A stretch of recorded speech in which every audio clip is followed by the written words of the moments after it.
آج دجالی فتنے کے بارے میں کچھ باتیں آپ کے گوش گزار کروں گا۔ پہلی بات یہ نوٹ کیجئے کہ یہ روایات صحیح مسلم میں بھی ہیں، جامع ترمذی میں بھی ہیں، سنن ابی داؤد میں بھی ہیں، سنن ابن ماجہ میں بھی ہیں، سنن نسائی میں بھی ہیں، مسند احمد ابن حنبل میں بھی ہیں۔ یعنی یوں سمجھئے کہ صرف بخاری کو چھوڑ کر باقی صحاح ستہ کی تمام کتابوں میں اور بڑے جلیل القدر صحابہ سے یہ روایات ہیں۔ حضرت عبداللہ ابن عباس رضی اللہ تعالی عنہما حبر الامہ، حضرت عبداللہ ابن عمر رضی اللہ تعالی عنہما، حضرت ابو سعید خدری رضی اللہ تعالی عنہ اور حضرت ابو الدرداء رضی اللہ تعالی عنہ، ان صحابہ سے ان کتب حدیث میں جو روایات مروی ہیں وہ یہ ہے کہ جو شخص دجالی فتنے سے محفوظ رہنا چاہے وہ سورہ کہف کی ابتدائی اور آخری آیات کی تلاوت کرے۔ بعض روایات میں تو صراحت ہے ابتدائی اور آخری، بعض میں مطلقاً فرمایا گیا کہ 10 آیات سورہ کہف کی انسان کو دجال کے فتنے سے محفوظ رکھ سکتی ہے۔ اس اعتبار سے جو تعلق ہے ان آیات کا دجالی فتنے کے ساتھ وہ گویا کہ احادیث صحیحہ سے ثابت ہے۔ نمبر 2 بات جو میں عرض کرنا چاہتا ہوں وہ یہ ہے کہ احادیث نبویہ ہی سے دجالی فتنے کے بارے میں جو باتیں ہمیں معلوم ہوتی ہیں وہ کیا ہے، دجال کے کیا اوصاف ہوں گے، کیا خصائص ہوں گے، دجالی فتنے کے کیا مظاہر ہوں گے، کیا آثار ہوں گے، کیا اثرات ہوں گے۔ اس کی وضاحت میں پہلے تو ایک بات نوٹ کر لیجئے، ایک ہے دجالی فتنہ، ایک ہے ایک شخص معین المسیح الدجال، ان دونوں میں فرق ہے۔ معلوم ایسا ہوتا ہے کہ ایک تو شخص ہوگا جس کا ظہور ہوگا، وہ شخص معین ہوگا، اور اگر احادیث کا تتبع کیا جائے تو معلوم ہوتا ہے کہ وہ یہود کا کوئی بہت بڑا لیڈر ہوگا، اور آخری زمانے میں قریب قیامت کا جو زمانہ ہے، قرب قیامت کا، اس میں جو بڑی عظیم جنگیں ہونے والی ہیں، ان میں جب یہودیوں اور مسلمانوں کا مقابلہ ہوگا اور بہت کریٹیکل سٹیج پر وہ مقابلہ پہنچا ہوا ہوگا، اس وقت حضرت مسیح علیہ السلام کا نزول ہوگا اور وہ دجال اکبر کو یا المسیح الدجال جسے کہا گیا ہے اس کو وہ قتل کریں گے۔ تو المسیح الدجال یہ تو ایک شخص معین ہے۔ البتہ دجالی فتنہ صرف ایک شخص معین کے ساتھ نہیں متعلق، بلکہ اس کے لیے جو احادیث آئی ہیں ان کا جب ہم تتبع کرتے ہیں، ان سب کو جب جمع کرتے ہیں تو معلوم ہوتا ہے کہ وہ ایک خاص کیفیت ہے، ایک خاص دور میں کچھ ایسی کیفیات پیدا ہو جائیں گی کہ جن کو دجالی فتنے سے تعبیر کیا گیا ہے۔ وہ کیفیات کیا ہیں، میں کچھ احادیث کے حوالے سے وہ میں نوٹ کر کے لایا ہوں، آج آپ کے سامنے رکھ رہا ہوں۔ پہلی بات یہ معلوم ہوتی ہے کہ اس دور میں، اس دجالی فتنے میں، انسان کو جو قواعد طبعیہ ہیں، جو قدرت کی طاقتیں ہیں، کائناتی قوتیں ہیں، ان پر غیر معمولی غلبہ، اختیار حاصل ہو جائے گا، اور وہ دجال متصرف ہوگا ان تمام قواعد طبعیہ پر، بالکل ایسے انداز میں جیسے کبھی انبیاء کرام علیہ السلام کو اللہ تعالیٰ معجزے عطا فرماتا ہے۔ وہ معجزے کہ جو اللہ تعالیٰ کے فضل و کرم سے اللہ کے رسولوں کو عطا ہوئے ہیں، گویا کہ وہ سب کی سب کیفیات ہیں کہ جو دجال کے بارے میں قرآن مجید یا احادیث نبویہ میں وارد ہوئی۔ مثلاً پہلی بات یہ بتائی گئی کہ اس کے لیے فاصلہ بے معنی ہو کر رہ جائے گا، انتہائی تیز رفتاری ہوگی جو اسے حاصل ہوگی۔ چنانچہ الفاظ یہ ہے کل غیث سے استدبرت الریح، وہ ایک ایسے طوفان کے مانند جو ہے وہ سیلاب آئے گا کہ جیسے کوئی بہت زوردار آندھی جو ہے اس کے ساتھ طوفان آیا کرتا ہے۔ آپ سائیکلون کا تصور کیجئے کہ جس طریقے سے وہ ایک انتہائی تیز رفتار ہوا جو ہے وہ طوفان کو لے کر آتی ہے، اس طور سے وہ فتنہ پھیلے گا۔ ایک اور حدیث میں الفاظ ہے فلا تدع قریۃ الا حبطتها فی 40 لیلہ، یہ مسلم شریف کی روایت ہے حضرت نواس بن سمعان رضی اللہ تعالیٰ عنہ سے۔ کوئی قریہ تک نہیں چھوڑے گا دنیا کی کوئی آبادی چھوٹی سے چھوٹی جس میں وہ نہیں پہنچ جائے گا 40 دن کے اندر اندر۔ یہ اس کی تیز رفتاری کا عالم ہوگا، گویا کہ میں تعبیر کر رہا ہوں اسے ان الفاظ سے کہ فاصلہ بے معنی ہو کر رہ جائے گا۔ اسی کے ضمن میں بعض اور روایات آئی ہیں۔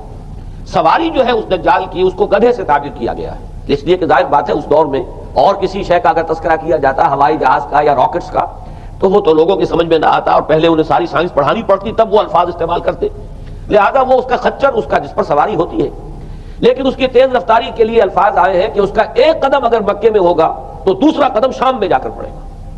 اور الفاظ یہ آئے ہیں کہ اس کے دونوں کانوں کے درمیان فاصلہ جو ہے وہ 40 باع کا یعنی 80 ہاتھ کا ہوگا۔ بلکہ حضرت علی رضی اللہ تعالیٰ عنہ کے خطبے میں جو اس کا بیان ہوا ہے کہ اس کا ایک کان جو ہے وہ 30 ہاتھ لمبا کان ہوگا اس کا۔ ابھی ذرا یہ صرف احادیث آپ سنتے جائیے، پھر اس کے بارے میں ان سب کو جوڑ کر جو ہمیں نتیجہ نکالنا ہے اس پر گفتگو بعد میں ہوگی۔ اسی طرح آواز کا معاملہ کہ اس کی آواز 4 دانگ عالم میں بیک وقت سنی جائے گی۔ الفاظ یہ ہے ینادی بصوت لہو یسمع لہو ما بین الخافقین، وہ ایک ایسی آواز کے ساتھ پکارے گا کہ جسے مشرق و مغرب کے مابین رہنے والا ہر شخص سنے گا۔ اس کی آواز جو ہے گویا کہ وہ تمام فاصلوں کے جو پردے ہیں اس کے لیے وہ حائل نہیں رہیں گے، بلکہ یہ کہ اس کی آواز جو ہے پوری دنیا میں مشرق و مغرب میں بیک وقت سنائی دے گی۔ تیسری بات معلوم ہوتی ہے کہ علاج معالجہ وہ اس انتہا کو اور عمل جراحی اس انتہا کو پہنچ جائے گا، یہاں وہ الفاظ آئے ہیں جو قرآن مجید میں حضرت مسیح کے معجزات کے لیے آئے۔ حضرت مسیح کے الفاظ جو ابرئ الاکمہ والابرص، کہ میں مادر ذات اندھے کو اور جو کوڑھ کا مرض، تو ان دونوں کو میں ٹھیک کر دیتا ہوں۔ حضرت مسیح علیہ السلام صرف ہاتھ پھیرتے تھے اور مادر ذات جو نابینا ہے، اندھا، بینائی اس کی آ جاتی تھی، اور کوڑھی جو ہے اس کے جسم پر ہاتھ پھیرتے تھے، اس کا کوڑھ درست ہو جاتا۔ ابرئ الاکمہ والابرص، وہی الفاظ آئے حدیث میں کہ دجال کو یہ قدرت حاصل ہو جائے گی۔ نمبر 2 یہ کہ وہ یحیی الموتیٰ، جیسے کہ حضرت مسیح کے الفاظ ہیں وہ یحیی الموتیٰ، میں زندہ کرتا ہوں مردے کو۔ حضرت مسیح فرماتے تھے ایک مردے کو قم باذن اللہ، اور وہ کھڑا ہو جاتا تھا۔ بالکل اسی طریقے سے دجال کو بھی قدرت حاصل ہو جائے گی کہ وہ مردوں کو زندہ کرے گا۔ مزید وضاحت ایک حدیث میں یہ ہے کہ وہ ایک شخص کو آری کے ساتھ بیچ میں سے چیرے گا، 2 ٹکڑے کر دے گا، پھر سینے گا اور زندہ کر دے گا۔ معلوم یہ ہوا کہ علاج معالجے کا علم، اور دوسرے یہ کہ جراحی کا علم جو ہے وہ اپنی ان بلندیوں کو پہنچے گا کہ اس حد تک انسان کی رسائی ہو جائے گی۔ چوتھی بات، اس کو زمین اور فضا پر اس قدر غلبہ حاصل ہو جائے گا، الفاظ یہ حدیث کے یامر السماء فتمطر، وہ آسمان کو حکم دے گا بارش برسا اور وہ بارش برسائے گا، والارض فتنبت، اور زمین کو حکم دے گا کہ فصلیں اگا اور وہ اگائے گی، ویمر بالخربۃ فیقول لها اخرجی کنوزک، اور وہ کسی ویرانے پر سے گزرے گا، اسے حکم دے گا، ویران چٹیل میدان، اور حکم دے گا کہ اپنے خزانے نکال، اور فرمایا اس کا نتیجہ یہ نکلے گا فتتبعہ کنوزها، تو اس زمین کے جو خزانے ہیں وہ نکل کے اس کے ساتھ چلنے شروع ہو جائیں گے۔ زمین پر قدرت، فضا پر قدرت، بارش کا حکم ہوگا وہ بارش ہو جائے گی، آسمان بارش برسائے گا، زمین اپنے خزانے اگل دے گی۔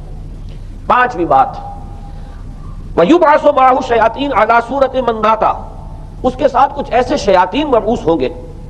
کہ جو ان صورتوں کو اختیار کریں گے ان لوگوں کی جو مر چکے، من الآباء والأمہات والمعارف، جو آباء و اجداد اور مائیں اور دادیاں اور جو بھی جان پہچان والے لوگ ہیں جو فوت ہو چکے ہوں گے، وہ ان کی صورت اختیار کریں گے۔ فَتَأْتِيَ أَحَدَهُمْ فَيَقُولُ أَلَسْتُ فُلَانًا أَلَسْتَ تَعْرِفُنِي، پھر وہ آئے گا اور وہ شیاطین آئیں گے اور انسان سے کسی سے بات کریں گے، کیا تم مجھے نہیں پہچانتے؟ کیا میں تمہارا فلاں رشتہ دار نہیں ہوں؟ اپنی نشانیاں بیان کریں گے اور لوگ پہچانیں گے۔ یہ وہ احادیث ہے کہ جن کا جو نتیجہ نکلتا ہے اس کو پہچان لیجئے۔ وہ نتیجہ یہ ہے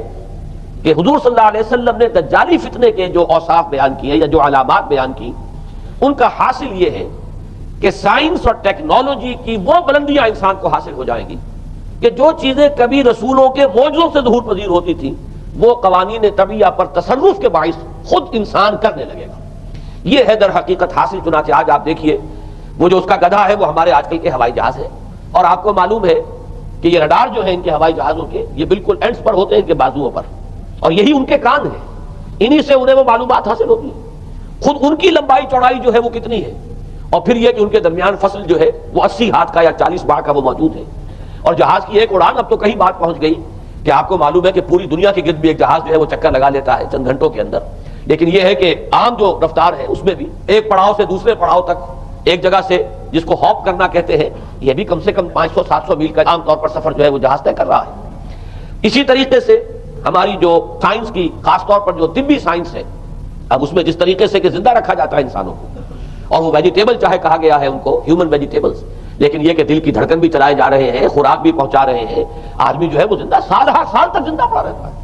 اور یہ کہ سرجری بعض جانوروں پر تو یہ بات ہو چکی ہے کہ کاٹے گئے ہیں اور پھر ان کو سی دیا گیا ہے، جوڑ دیا گیا ہے۔ یہ تمام جو بھی معجزے ہیں اس وقت سائنس دکھا رہی ہے۔ اسی طرح اگر یہ معجزہ دیکھنا ہو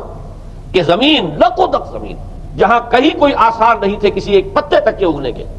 اگر وہاں لہلہاتے ہوئے آپ کو چمن دیکھنے ہو تو ویسے سب سے پہلے تو یہ معاملہ ہوا تھا اسرائیل نے جو کر کے دکھایا تھا، لیکن اب تو آپ ابو ظبی چلے جائیے، سعودی عرب میں چلے جائیے۔ سعودی عرب کے اندر حال یہ ہے کہ آپ اگر ہوائی جہاز سے سفر کریں ریاض سے جدے تک تو آپ کو جگہ جگہ بڑے سرکولر پیچز نظر آئیں گے جہاز سے، نہایت گرین،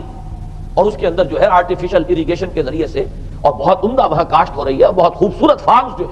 ہیں وہ تمام کے تمام سرکولر پیچز، اس لیے کہ جو اریگیشن ہوتی ہے وہ ان ویلز کے ذریعے سے ہوتی ہے کہ جو ایک سرکل میں چلتے ہیں اور پانی کی وہ آرٹیفیشل بارش جو ہے وہ ہوتی رہتی ہے۔ باقی یہ کہ فضا سے آرٹیفیشل رین، یہ تو بہت ہی سادہ سی بات ہے کہ فضا کے اندر ایٹماسفیرک کنڈیشنز کو ذرا تبدیل کیا جائے تو بارش آ جاتی ہے۔ اور باقی رہ گیا آواز کا یہاں سے وہاں جانا، وہ تو آواز ہی نہیں، تو آپ صورتیں دیکھ رہے ہیں۔ آپ کو نیو یارک میں بیٹھا ہوا خطاب کرے، آپ پوری دنیا کے اندر جہاں چاہیں وہ آل ورلڈ اینٹینا آپ کے پاس صرف ہونا چاہیے، باقی یہ کہ آپ دنیا کے کسی بھی گوشے میں بیٹھے ہوئے کسی شخص کا خطاب یہ وہ سن سکتے ہیں۔ تو معلوم یہ ہوا کہ در حقیقت یہ جو دجالی فتنہ ہے، یہ جس کے اوصاف جو بیان کیے گئے، ابھی میں اس کو لفظ فتنہ سے تعبیر نہیں کر رہا، اسے جس چیز نے فتنہ بنایا وہ ابھی میں آپ سے عرض کروں گا، لیکن یہ جتنے اوصاف حدیث میں آئے، جتنی صفات بیان ہوئی ہیں، جو کوائف وہاں سامنے آ رہے ہیں، ان سب کا حاصل تو ایک لفظ میں یہ ہے کہ سائنٹیفک ڈیولپمنٹ اور ٹیکنالوجیکل ڈیولپمنٹ وہ اس درجے کی ہو جائے گی کہ قواعد طبیعیہ پر، فورسز آف دی نیچر پر انسان کو تصرف اور تسلط حاصل ہو جائے گا، اور وہ انہیں استعمال کرے گا، اور اس طریقے سے اس کے اندر وہ ساری کی ساری کیفیات جیسے کہ آج ہم دیکھ رہے ہیں اپنی نگاہوں کے سامنے وہ پیدا ہو جائیں گی۔